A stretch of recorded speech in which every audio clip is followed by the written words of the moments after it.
Captain Vijayakanth அவர்களுக்கு பத்மபூஷன் விருது வழங்குவதாக மத்திய அரசு கடந்த வாரம் கூட டெல்லியில நிகழ்ச்சி நடந்திருக்கு. இதுவரைக்கும் உங்களுக்கு அழைப்பு வரலையா?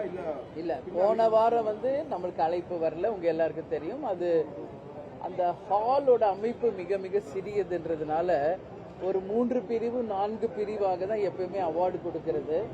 அந்த வகையிலே இப்போ நீங்க எல்லாரும் கேட்கிற மாதிரி ஒரு 3 நாளைக்கு முன்னாடியே டெல்லியில இருந்து ஹோம் அஃபேர்ஸ் ஆபீஸ்ல இருந்து போன் வந்துருச்சு. 9ஆம் தேதி கேப்டனுக்கு பத்மபூஷன் அவார்டு டெல்லியில வழங்க இருக்கிறாங்க. என்ன 8ஆம் தேதியே நைட்டு 8ஆம் தேதியே நீங்க ஸ்டே பண்ணும். நெக்ஸ்ட் டே ஈவினிங் 6:30க்கு கேப்டனுக்கு பத்மபூஷன் அவார்டு தரப்படுவதாக அறிவிச்சிட்டாங்க. எனவே நாங்க 8ஆம் தேதி போறோம். இல்ல 1+1 தான் போகணும்னு சொல்லியிருக்காங்க. ஸோ நானும் என் கூட யாராவது விஜய் பிரபாகர் வருவார். தேர்தல் முடிஞ்சிருக்கு. இதுவரையும் விஜய் பிரபாகர் அவர்கள் தேர்தலை போட்டியிடலாம். இந்த இது விருதுநகர் தொகுதியில பார்த்தவங்க அவங்களுக்கு தெரியும். நீங்க சென்னையில இருக்கீங்க நம்ம பத்திரிகையாளர்கள்.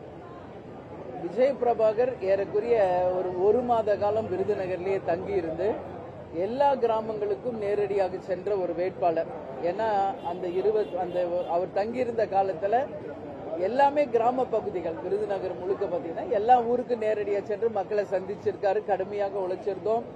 எல்லாருடைய ஆசை என்னன்னா இன்னைக்கு கேப்டனுடைய மகன் இங்க போட்டியிடுகிறார், இந்த மண்ணின் மைந்தன், உறுதியாக அவருக்கு நாங்கள் வெற்றி வாய்ப்பு தருவோம் அப்படின்னு சொல்லி ஒட்டுமொத்த பெண்கள், இளைஞர்கள், புது வாக்காளர்கள் என்று எல்லாருமே விஜய் பிரபாகருக்கு வாக்களித்ததாக சொல்றாங்க.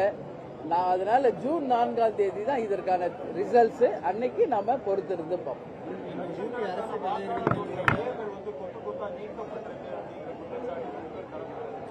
அதுதான் தெளிவா எல்லாருமே சொல்லியிருக்காங்க.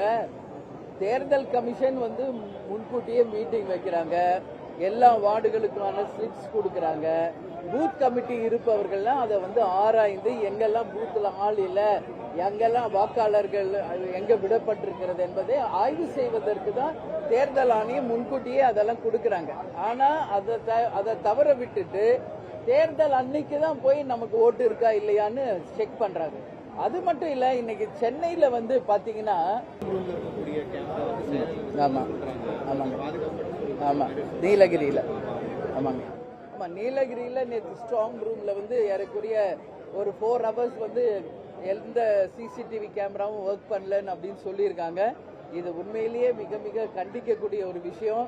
அதனால தேர்தல் ஆணையம் உடனடியாக நடவடிக்கை எடுத்து அந்த ஃபுட்டேஜ் அந்த 4 ஹவர்ஸ் கிடைக்கலன்றத மக்களுக்கு தெளிவுபடுத்தணும்.